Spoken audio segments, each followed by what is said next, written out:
അപ്പോൾ സുഹൃത്തുക്കളെ, നമുക്ക് ഇനി പത്രവാർത്തകളൊക്കെ അറിയണ്ടേ? ഇന്നലത്തെ വാർത്തകളൊക്കെ പത്രങ്ങൾ എങ്ങനെയാണ് കൊടുത്തിരിക്കുന്നത്, ഏതൊക്കെ വാർത്തകളാണ് ഏതൊക്കെ പത്രങ്ങളിൽ തലക്കെട്ടുകൾ എന്നൊക്കെ അറിയണം. അപ്പോൾ പത്രവിശേഷങ്ങളിലേക്ക് പോവാണ് ഇനി hello Malayalam press സ്റ്റോപ്പിലേക്ക്.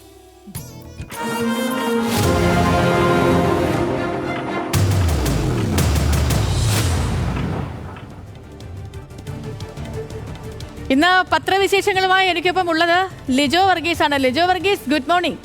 Good morning. എന്തൊക്കെയുണ്ട് വിശേഷം? സുഖമായിട്ടിരിക്കുന്നു. എന്താ ലിജോയുടെ വിശേഷം? ഞാനിങ്ങനെ വാർത്തകൾ കണ്ട് ഇഷ്ടം പോലെ വാർത്തകളാണ് പത്രങ്ങൾ കണ്ടു കഴിഞ്ഞാൽ നിറഞ്ഞ് വ്യത്യസ്തങ്ങളായിട്ടുള്ള ഒരുപാട് വാർത്തകൾ കണ്ടു. അതിൻ്റെ ഒരു എനിക്ക് ഭയങ്കര ത്രില്ലായി തോന്നി. എന്തോ ഒരു ഡെമോൺസ്ട്രേറ്റ് വന്നിട്ടുണ്ടോ?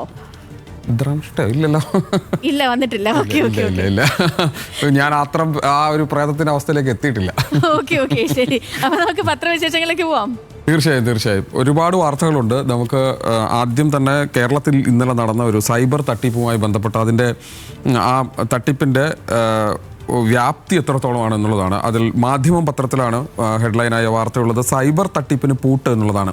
ഒറ്റ ദിവസം 263 അറസ്റ്റ്, 382 കേസുകളാണ് റിപ്പോർട്ട് ചെയ്തത്. ഓപ്പറേഷൻ സൈഹാൻഡിൽ കണ്ടെത്തിയത് 300 കോടി രൂപയുടെ തട്ടിപ്പ് എന്നുള്ളതാണ് മാധ്യമം ഇന്ന് ഒന്നാം പേജിൽ കൊടുത്തിരിക്കുന്ന ഏറ്റവും പ്രധാനപ്പെട്ട വാർത്തയായിട്ടുള്ളത്.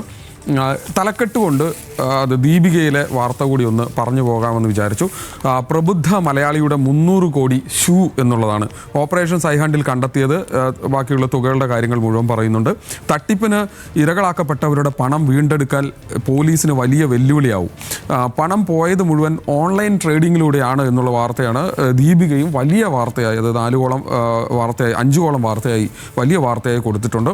എന്താണ് സൈഹണ്ട് എന്ന് പറയുന്നുണ്ട്. സംസ്ഥാന വ്യാപകമായി സൈബർ തട്ടിപ്പ് കുറ്റകൃത്യങ്ങൾ തടയുന്നതിനും സംഘടിത സൈബർ സാമ്പത്തിക കുറ്റകൃത്യങ്ങളിൽ പങ്കാളികളായി രാജ്യവ്യാപകമായി തട്ടിപ്പ് നടത്തിയവരെ പിടികൂടുന്നതിന് വേണ്ടി നടത്തിയതാണ്. കൂടുതൽ കേസുകൾ കോഴിക്കോടാണ്. അറസ്റ്റ് എറണാകുളത്ത് നടന്നു. 3 മാസം നീണ്ട രഹസ്യ നീക്കമാണ് പോലീസ് നടത്തിയത്. പിടിയിലായവരിൽ ഹാക്കിംഗ് പഠിക്കാനെത്തിയ ആളുകളും ഉണ്ട് എന്നതടക്കമുള്ള വാർത്തകൾ വെച്ചുകൊണ്ടാണ് അത് ഇന്ന് ദീപിക ആ വാർത്ത വലിയ വാർത്തയായിട്ട് തന്നെ ഇന്നത് കൊടുത്തിട്ടുണ്ട്. മറ്റൊരു വാർത്തയിലേക്ക് പോയാൽ അത് കേരള കൗമുദിയിലെ വാർത്തയാണ്. അത് ഇങ്ങനെയാണ്: ഭഗവാനോടെങ്കിലും കടപ്പാട് കാട്ടൂ എന്നുള്ളതാണ്. ദേവസ്വം ബോർഡിനോട് ഹൈക്കോടതി പറഞ്ഞു എന്നുള്ള വാർത്തയാണ് കൊടുത്തിരിക്കുന്നത്. 5 വർഷമായി ഇഴയുന്ന ഓഡിറ്റ്, അതായത് ദേവസ്വം ബോർഡിൻ്റെ ഓഡിറ്റ് 5 വർഷമായി ഇഴയുന്നു എന്നുള്ളതാണ് പറയുന്നത്. സുതാര്യതയില്ലാത്ത കണക്കുകൾ, ഓഡിറ്റിങ്ങിന് നൽകും രേഖയില്ലാത്ത റിപ്പോർട്ടുകൾ, അങ്ങനെ റിപ്പോർട്ട് കൊടുക്കുകയാണ് ചെയ്യുന്നത്.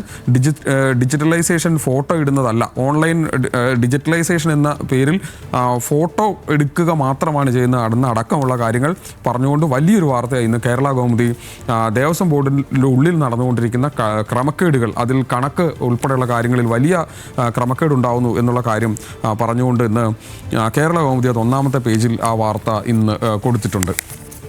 മറ്റൊരു വാർത്ത ഉള്ളത് അത് സിറാജിലാണ്. അത് SIRന് തുടക്കം എന്നുള്ളതാണ്. എതിർപ്പ് തുടരുന്നു. ഗവർണർക്ക് എന്യൂമറേഷൻ ഫോം നൽകി, അതായത് SIRന് കേരളത്തിൽ ഏതാണ്ട് ഔദ്യോഗികമായൊരു തുടക്കം എന്ന നിലയ്ക്ക് ഗവർണർക്ക് ആദ്യ എന്യൂമറേഷൻ ഫോം കൊടുത്തു എന്നുള്ളതാണ് ആ വാർത്ത പറഞ്ഞുകൊണ്ടാണ് SIRന് തുടക്കം എന്ന സിറാജിൻ്റെ ഇന്നത്തെ വാർത്ത വലിയ വാർത്തയായിട്ട് ഇന്ന് ഒന്നാം പേജിൽ തന്നെ ആ വാർത്ത ഇന്ന് സിറാജ് കൊടുത്തിട്ടുണ്ട്. മറ്റൊന്ന്, പിണറായിയുടെ പ്രഖ്യാപനങ്ങൾ ഓട്ടക്കാലണയ്ക്ക് വകയില്ലാതെ എന്നാണ് ചന്ദ്രിക പറയുന്നത്. കടം പേറണം കേരളം എന്നുള്ളതാണ് ആ പ്രഖ്യാപനവുമായി ബന്ധപ്പെട്ട് പറയുന്നത്. ഖജനാവ് കാലി, മുഖ്യമന്ത്രിയുടെ പ്രഖ്യാപനങ്ങൾ നടപ്പാക്കാൻ പണമില്ല. സംസ്ഥാന സർക്കാർ 2000 കോടി കൂടി കടമെടുക്കുന്നു. കടപ്പത്ര ലേലം RBI കുബേർ പ്ലാറ്റ്ഫോം വഴി കഴിഞ്ഞ ആഴ്ചയും എടുത്തു 1000 കോടി കടം എന്ന് പറഞ്ഞുകൊണ്ട് ഈ കഴിഞ്ഞ ദിവസം മുഖ്യമന്ത്രി നടത്തിയ പ്രഖ്യാപനങ്ങളുമായി ബന്ധപ്പെട്ട് വലിയ തരത്തിലുള്ള സാമ്പത്തിക പ്രതിസന്ധി കേരളത്തിലുണ്ട് എന്ന് പറഞ്ഞുകൊണ്ടാണ് ആ വാർത്ത ഇന്ന് ചന്ദ്രിക ആ വാർത്ത ഇന്ന് റിപ്പോർട്ട് ചെയ്തിരിക്കുന്നത്. ഒന്നാം പേജിൽ ഒരു പ്രധാനപ്പെട്ട വാർത്തയാണ് അത് കൊടുത്തിരിക്കുന്നത്. അത് കഴിഞ്ഞാൽ മറ്റൊരു വാർത്ത ഉള്ളത് അടുത്ത വാർത്ത ചീഫ് ജസ്റ്റിസായി സൂര്യകാന്ത് മിശ്ര 24-ന് ചുമതലയേൽക്കും എന്നുള്ള വാർത്തയാണ്. സുപ്രീം കോടതിയിൽ രണ്ടാമനായിരുന്ന ജസ്റ്റിസ് സൂര്യകാന്തിനെ തൻ്റെ പിൻഗാമിയായി ജസ്റ്റിസ് BR ഗവായ് ശുപാർശ ചെയ്തു. സുപ്രീം കോടതി ചീഫ് ജസ്റ്റിസ് പദവിയിലെത്തുന്ന ഹരിയാനയിൽ നിന്ന് ആദ്യമായി ചീഫ് ജസ്റ്റിസ് ആകുന്ന വ്യക്തിയാണ് ജസ്റ്റിസ് സൂര്യകാന്ത് എന്ന് പറഞ്ഞുകൊണ്ട് വാർത്തയാണ്. 24-നാണ് അദ്ദേഹം ചുമതലയേൽക്കുക എന്നുള്ള വാർത്ത ഇന്ന് മാധ്യമം പത്രത്തിൽ ഒന്നാമത്തെ പേജിൽ കൊടുത്തിട്ടുണ്ട്. കേരള കൗമുദിയിൽ മറ്റൊരു വാർത്ത കൂടിയുള്ളത് സേനകൾക്ക് കരുത്തു പകരാൻ GSAT 7R എന്നുള്ളതാണ്. വിദേശ ഉപഗ്രഹങ്ങളെ ഇനി ആശ്രയിക്കേണ്ടതില്ല. ഇന്ത്യൻ മണ്ണിലെ ഏറ്റവും വലിയ ഉപഗ്രഹ വിക്ഷേപണമാണ് നടക്കാൻ പോകുന്നത്. തിരുവനന്തപുരത്ത് ശ്രീഹരിക്കോട്ടയിൽ നിന്നാണ്. ഞായറാഴ്ച ആണ് ഈ വിക്ഷേപണം നടക്കുക എന്നുള്ള വാർത്ത കൂടി കേരള കൗമുദി ഒന്നാമത്തെ പേജിൽ ആ വാർത്ത കൊടുത്തിട്ടുണ്ട്. മറ്റൊന്ന് US ചൈന വ്യാപാര യുദ്ധത്തിൽ സമവായമായി എന്നുള്ള വാർത്ത ഇന്ന് സുപ്രഭാതം പത്രത്തിൽ ഒന്നാമത്തെ പേജിൽ തന്നെ കൊടുത്തിട്ടുണ്ട്. റെയർ എർത്ത് കയറ്റുമതിയിലെ നിയന്ത്രണം ചൈന ഉപേക്ഷിക്കും. ട്രംപ് ഏപ്രിലിൽ ചൈന സന്ദർശിക്കും എന്നടക്കമുള്ള ട്രംപിൻ്റെയും ഷീ ജിൻപിങ്ങിൻ്റെയും ഫോട്ടോ അടക്കം കൊടുത്തുകൊണ്ടുള്ളൊരു വാർത്ത ഇന്ന് സുപ്രഭാതം ഒന്നാമത്തെ പേജിൽ ഇന്ന് നൽകിയിട്ടുണ്ട്. മറ്റൊരു വാർത്ത മാതൃഭൂമിയിൽ ഉള്ളത് അത് കുഞ്ഞ് സനോമിയ മടങ്ങി അമ്മ അറിയാതെ എന്നുള്ളതാണ്. തോളത്ത് കിടന്നുറങ്ങിയ കുട്ടി മരിച്ചതറിയാതെ ആശുപത്രിയിൽ എത്തിച്ച ആദിവാസി ദമ്പതിമാർ എന്നുള്ള വാർത്തയാണ്. അത് ഇന്ന് ഒന്നാം പേജിൽ തന്നെ അത്തരമൊരു വാർത്ത കൂടി കൊടുത്തിട്ടുണ്ട്. മനോരമ പത്രത്തിൽ ഒന്നാമത്തെ ഏറ്റവും പ്രധാനപ്പെട്ട വാർത്ത എന്ന് കൊടുത്തിരിക്കുന്നത് 43 ലക്ഷം കിലോ റേഷനരി മറിച്ചു എന്നുള്ളതാണ്. തട്ടിപ്പ് നടന്നത് 2021 ജൂൺ മുതൽ 2025 ഓഗസ്റ്റ് വരെ ഉദ്യോഗസ്ഥരും ഇടനിലക്കാരും വ്യാപാരികളും ചേർന്ന തിരിമറിയാണ് നടന്നത്. തൂക്കക്കുറവ് മുതലാക്കി തട്ടിപ്പ് നടത്തി എന്നുള്ളതാണ്. റേഷൻ തട്ടിപ്പ് അന്വേഷണ റിപ്പോർട്ടിലെ വിവരങ്ങൾ മനോരമയ്ക്ക് ലഭിച്ചു എന്നുള്ളതാണ്. RS രഞ്ജീഷിൻ്റെ വാർത്തയായി ഇന്ന് ഒന്നാം പേജിൽ തന്നെ മനോരമ ആ വാർത്ത കൊടുത്തിട്ടുണ്ട്. മറ്റൊരു വാർത്ത മനോരമയിൽ തന്നെ ഉള്ളത് അത് ജമീമ എന്നുള്ളതാണ്. വനിതാ ക്രിക്കറ്റ് ലോകകപ്പ് ഇന്ത്യ ഫൈനലിൽ സെഞ്ചുറി നേടിയ ജമീമ റോഡ്രിഗസ് വിജയശില്പി. ലോക ചാമ്പ്യന്മാരായ ഓസ്ട്രേലിയക്കെതിരെ 5 വിക്കറ്റിൻ്റെ ജയം. ഇന്ത്യ ദക്ഷിണാഫ്രിക്ക ഫൈനൽ ഞായറാഴ്ച. കരഞ്ഞുകൊണ്ട് നിൽക്കുന്ന അല്ലെങ്കിൽ സന്തോഷക്കണ്ണീർ വാർത്തുകൊണ്ട് നിൽക്കുന്ന ജമീമയുടെ ഒരു പടം കൂടി ഒന്നാം പേജിൽ ഇന്ന് എനിക്കൊന്ന് മറ്റു പത്രങ്ങളെയൊക്കെ അപേക്ഷിച്ച് ഏറ്റവും നന്നായി ഈ വാർത്ത പ്രസൻറ്റ് ചെയ്തിരിക്കുന്നത് മനോരമയാണ്. ഈ സ്പോർട്സ് വാർത്ത എന്നുള്ളതാണ്. ദേശാഭിമാനിയിൽ ഒരു വാർത്ത അത് നാളത്തെ പ്രഖ്യാപനവുമായി ബന്ധപ്പെട്ടതാണ്. പുതുയുഗ പിറവി എന്നുള്ളതാണ്. അവസാന അതിദരിദ്രർക്ക് മോചനം, അതിദാരിദ്ര്യമുക്ത കേരളം പ്രഖ്യാപനം നാളെ എന്നുള്ള വാർത്ത ഒന്നാം പേജിൽ തന്നെ ദേശാഭിമാനി ഇന്ന് കൊടുത്തിട്ടുണ്ട്. എന്നാൽ അതിനെ ജന്മഭൂമി അവതരിപ്പിക്കുന്നത് മറ്റൊരു തരത്തിലാണ്. അത് അതിദാരിദ്ര്യമുക്ത പ്രഖ്യാപനം എതിർപ്പ് ശക്തം എന്നുള്ളതാണ്. കൃത്യമായ കണക്കുകളോ ഡേറ്റയോ പഠന റിപ്പോർട്ടോ ഇല്ലാതെ അല്പം പോലും സുതാര്യതയുമില്ലാതെ കേരളത്തെ ദാരിദ്ര്യമുക്ത സംസ്ഥാനമായി പ്രഖ്യാപിക്കാനുള്ള നീക്കത്തിനെതിരെ എതിർപ്പ് ശക്തം. തെരഞ്ഞെടുപ്പ് മുന്നിൽ കണ്ടുള്ള നീക്കം തിരിച്ചടിയാകുമെന്നും പാവപ്പെട്ടവർക്ക് വിനയാകുമെന്നുള്ള ആശയം ഉണ്ട്. ആശമാരും വനവാസികളും അടക്കം ലക്ഷങ്ങൾ കൊടും പട്ടിണിയിൽ കഴിയുമ്പോഴാണ് ഇടത് സർക്കാർ നാളെ ഇത്തരത്തിലൊരു പ്രഖ്യാപനം നടത്തുന്നത് എന്നുള്ളതാണ് ജന്മഭൂമി ഇന്ന് ഇത്തരത്തിലൊരു വാർത്ത ഇന്ന് റിപ്പോർട്ട് ചെയ്യുന്നത്. അടുത്തത് മനോരമ അതിൽ തന്നെ അതിദാരിദ്ര്യവുമായി ബന്ധപ്പെട്ട് റിലേറ്റ് ചെയ്താണ് ആ വാർത്ത കൊടുത്തിരിക്കുന്നത്. നെല്ല് സംഭരണത്തിൽ അതിദാരിദ്ര്യം മുളച്ച് നശിക്കുന്നു, കിട്ടിയ വിലയ്ക്ക് വിറ്റഴിച്ച് കർഷകർ എന്ന്. അതായത് പാലക്കാട് അതിദാരിദ്ര്യമുക്ത സംസ്ഥാനമായി കേരളത്തെ പ്രഖ്യാപിക്കാൻ ഒരുങ്ങുമ്പോൾ 5 കോടി കിലോ നെല്ല് പാഴാകുന്നു, അത് മുളച്ചു പൊന്നുന്നു എന്നുള്ളതാണ്. അതിന് മംഗളത്തിൽ അതിലൊരു ചിത്രം കൂടി കൊടുത്തിട്ടുണ്ട്. പതിരായ അധ്വാനം എന്നുള്ളതാണ്. കൊയ്ത് 16 ദിവസമായിട്ടും സംഭരണം നടക്കാത്തതിനെ തുടർന്ന് പാടശേഖരത്തിന് സമീപം സൂക്ഷിച്ചിരുന്ന നെല്ല് മഴ നനഞ്ഞു കിളിർത്തു എന്നുള്ള വാർത്തയാണ് മംഗളം പത്രം ഇന്ന് ഒന്നാം പേജിൽ തന്നെ ഫോട്ടോയായിട്ട് തന്നെ അത് കൊടുത്തിട്ടുണ്ട്. മാതൃഭൂമിയിലേക്ക് വന്നാൽ മാതൃഭൂമിയിൽ നമുക്ക് ഇന്ന് ഏറ്റവും നന്നായി ഡിസൈൻ ചെയ്തൊരു പത്രം, അല്ലെങ്കിൽ അത് വളരെ ഭംഗിയായി കണ്ടിരിക്കുന്ന ഒരു പത്രം എന്ന് വേണമെങ്കിൽ പറയാം. അതിൽ ആദ്യത്തെ വാർത്ത ഇതാണ്. ബന്ദിയാക്കപ്പെട്ട 17 കുട്ടികളെ സാഹസികമായി രക്ഷപ്പെടുത്തി മുംബൈ പോലീസ്. പ്രതിയെ വെടിവെച്ചു കൊന്നു എന്നുള്ളതാണ്. 8-നും 17-നും ഇടയ്ക്ക് 17 കുട്ടികളെയാണ് ഇത്തരത്തിൽ ബന്ദികളാക്കിയത്. മുംബൈയിലെ പവായിലെ സ്റ്റുഡിയോയിൽ ഇത്തരത്തിൽ ബന്ദികളാക്കി എന്നുള്ളതാണ്. അതിനൊരു കാരിക്കേച്ചർ കൂടി സൈഡിൽ കൊടുത്തിട്ടുണ്ട്. വ്യാഴാഴ്ച എന്തൊക്കെയാണ് സംഭവിച്ചത് സംബന്ധിച്ചൊരു കാരിക്കേച്ചർ കൂടി കൊടുത്തുകൊണ്ടാണ് ആ വാർത്ത ഇന്ന് മാതൃഭൂമി ഡിസൈൻ ചെയ്തിരിക്കുന്നത്. അതിന് തൊട്ടിപ്പുറേ 2 പ്രധാനപ്പെട്ട അല്ലെങ്കിൽ ആളുകൾക്ക് അല്ലെങ്കിൽ മലയാളികളെ സംബന്ധിച്ച് വളരെ കൗതുകമുള്ള 2 കാര്യങ്ങൾ കൂടി പറഞ്ഞിട്ടുണ്ട്. അതിലൊന്ന് ദ കിങ് എന്നുള്ളതാണ്. 8 മാസത്തെ ഇടവേളയ്ക്ക് ശേഷം നാട്ടിൽ തിരിച്ചെത്തിയ നടൻ മമ്മൂട്ടിയെ കൊച്ചി എളംകുളത്തെ വീട്ടിലേക്ക് കയറുന്നതിന് മുമ്പായി ആരാധകർ അഭിവാദ്യം ചെയ്യുന്നു എന്നുള്ള വാർത്തയാണ് അതിൽ ഒന്ന്. ദ കിങ് എന്ന പേരിൽ ആ വാർത്ത കൊടുത്തിരിക്കുന്നത്. തൊട്ടിപ്പുറേ രാജാവിൻ്റെ മകൾ എന്നൊരു മറ്റൊരു ചിത്രം കൂടിയുണ്ട്. അത് ആദ്യ സിനിമയായ തുടക്കത്തിൻ്റെ കൊച്ചിയിൽ നടന്ന പൂജാ ചടങ്ങിൽ മോഹൻലാലിൻ്റെ മകൾ വിസ്മയ മോഹൻലാൽ വന്ന ചിത്രമാണ്. അങ്ങനെ ഒരു വളരെ രസകരമായി ഇന്ന് ഡിസൈൻ ചെയ്തിട്ട് ആണ് മാതൃഭൂമിയുടെ 1-ാം പേജിൻ്റെ തുടക്കം ഉള്ളതെന്ന് നമുക്ക് കാണാൻ കഴിയും. സുപ്രഭാതം പത്രത്തിൽ മറ്റൊരു വാർത്ത കൂടിയുണ്ട്. കലഹിച്ചും ക്ഷമിച്ചും എന്നുള്ളതാണ്. അത് PM ശ്രീയുമായി ബന്ധപ്പെട്ട വാർത്തയാണ്. ഇടതുമുന്നണിയിൽ അതൃപ്തി തുടരുന്നു.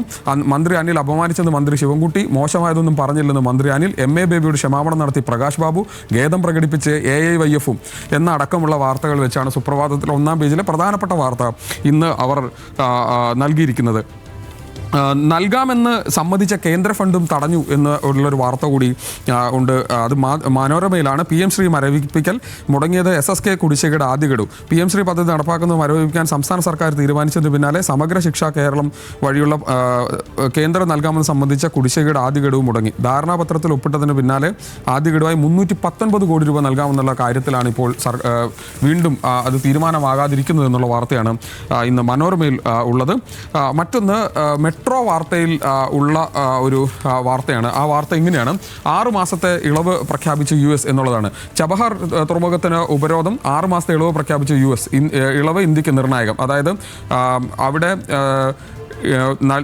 നടത്തിയിരുന്ന ഒരു തുറമുഖത്തിന് ഉപരോധം പ്രഖ്യാപിച്ചാൽ 6 മാസത്തെ ഇളവ് ഇപ്പോൾ US പ്രഖ്യാപിച്ചിരിക്കുന്നത്. അത് ഇന്ത്യയെ സംബന്ധിച്ച് വലിയ നിർണായകമായ നേട്ടമാകും എന്നുള്ളതാണ് ഇപ്പോൾ അറിയാൻ കഴിയുന്നത്. എഡിറ്റോറിയലിലേക്ക് വന്നു കഴിഞ്ഞാൽ ജനയുഗം പത്രത്തിലെ എഡിറ്റോറിയൽ അതൊരു കുറെ കൂടി അടുത്തൊരു തുടർഭരണത്തിലേക്ക് പോകുന്നു എന്ന തരത്തിലാണ് ആ വാർത്ത ഇന്ന് ജനയുഗം അവതരിപ്പിച്ചിരിക്കുന്നത്. അതായത് സർവ്വതല സ്പർശിയായ സ്നേഹപ്രവാഹം എന്നുള്ളതാണ് അതിനെ പറയുന്നത്. പദ്ധതിയെ കൂടുതലും ആഴത്തിലും വ്യാപ്തിയിലും മുന്നോട്ട് കൊണ്ടുപോകുന്ന അനുഭവമാണ് കഴിഞ്ഞ 9 വർഷവും കേരളത്തിലെ സർക്കാർ മനുഷ്യർക്കുണ്ടായത്.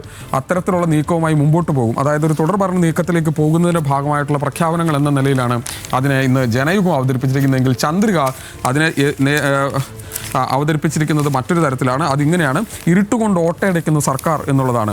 കയ്യിൽ തുകയില്ല. നേരത്തെ 1-ാം പേജിൽ കടം പേരണം കേരളം എന്ന് പറയുന്നതിൻ്റെ എഡിറ്റോറിയൽ ആംഗിളിലാണ് ചന്ദ്രിക എന്ന കാര്യം പറഞ്ഞിരിക്കുന്നത്. പക്ഷേ ദീപിക അതിനെ മറ്റൊരു തരത്തിൽ അവതരിപ്പിച്ചിരിക്കുന്നു. അത് ഇത്രയുമൊക്കെ പ്രതിസന്ധി ഉള്ള ഘട്ടത്തിലും ഇങ്ങനെ ഒരു കാര്യം ചെയ്യാൻ തീരുമാനിച്ച സർക്കാർ അത് സാധാരണപ്പെട്ട ആളുകളെ സംബന്ധിച്ച് വലിയ ആശ്വാസമാവും. വോട്ട് ചോദിക്കുന്ന ക്ഷേമാന്വേഷണങ്ങൾ എന്നാണ് അതിന് ഹെഡ്ലൈൻ കൊടുത്തിരിക്കുന്നത്. ക്ഷേമത്തിലെ വർധന നാമമാത്രവും തെരഞ്ഞെടുപ്പ് പ്രേരിതവുമാണെങ്കിലും താഴ്ന്ന വരുമാനക്കാർക്ക് ഇതുപോലും വലിയ കാര്യമാണ്. തങ്ങളുടെ ചെറിയ വരുമാനത്തിനൊപ്പം ഇതുകൂടി ചേർക്കാമല്ലോ എന്ന് ആശ്വസിക്കാമെന്നുള്ളതാണ് ദീപിക. അതിനെ പോസിറ്റീവായി കണ്ടുകൊണ്ടാണ് ദീപിക ഇന്ന് അതിനെ എഡിറ്റോറിയൽ എഴുതിയിരിക്കുന്നത്. 2 വാർത്തകൾ കൂടി പറഞ്ഞ് അവൾ അവസാനിപ്പിക്കുകയാണ്. കേരള കൗമുദിയിൽ ഒരു വാർത്തയുണ്ട്. അത് ഇങ്ങനെയാണ്: മനുഷ്യനെ കൊല്ലുന്നതിൽ പാമ്പുകളാണ് മുന്നിൽ എന്നുള്ളതാണ്. 7-ാം പേജിൽ അത്തരത്തിലൊരു വാർത്ത നമുക്ക് കാണാം. വന്യജീവി സംഘർഷം, ഏറ്റവും കൂടുതൽ പേർ മരിച്ചത് പാമ്പ് കടിയേറ്റ്. ഭാവി ദൗത്യങ്ങൾ എന്തൊക്കെയാണെന്നുള്ളതാണ്. 2011 മുതൽ 2025 വരെ 1158 പേരാണ് കേരളത്തിൽ പാമ്പ് കടിയേറ്റ് മരിച്ചതെന്നുള്ള കാര്യമാണ് കേരള കൗമുദി റിപ്പോർട്ട് ചെയ്യുന്നത്. മറ്റൊരു വാർത്ത കൂടി കേരള കൗമുദി പറയുന്നുണ്ട്. അതും മരണവുമായി ബന്ധപ്പെട്ടാണ്. പ്രതിരോധം ഫലപ്രദമല്ലേ, പിടിമുറുക്കി എലിപ്പനി എന്നുള്ളതാണ്. 10 മാസം 314 പേർ മരിച്ചു എന്നുള്ളതാണ്. രോഗബാധിതർ 4688. ശക്തമായ തലവേദന, പനി എന്നുള്ളതാണ് അതിൻ്റെ ലക്ഷണങ്ങൾ. പക്ഷേ ഇത്രയും ആളുകൾ മരിക്കുന്നു എന്നുണ്ടെങ്കിൽ അത് എലിപ്പനി ബാധിച്ച് മരിക്കുന്നു എന്നുണ്ടെങ്കിൽ പ്രതിരോധ പ്രവർത്തനം ഇനിയും ശക്തമാക്കണം എന്നുള്ള കാര്യം കൂടി പറഞ്ഞാണ് കേരള കൗമുദി ആ വാർത്ത അവസാനിപ്പിക്കുന്നത്. അങ്ങനെ വ്യത്യസ്ത തലങ്ങളിലുള്ള ദേശീയ അന്തർദേശീയവും കേരളത്തിലെയുമായ വ്യത്യസ്തമായ വാർത്തകൾ ഇന്ന് പല വിധത്തിൽ പത്രങ്ങളിലുണ്ട്. ഏതാണ്ട് എനിക്ക് തോന്നുന്നു 12-13 പത്രങ്ങളിലെ വാർത്തകൾ നമ്മൾ വ്യത്യസ്തമായി വായിച്ചിട്ടുണ്ട്. അതിൽ കണ്ട വാർത്തകൾ കൂട്ടിപ്പെറുക്കി അവതരിപ്പിക്കുകയായിരുന്നു. ഇനിയിപ്പോൾ സേതുവിലേക്ക്. ഓക്കെ ലിജോ, ശരി. അപ്പോൾ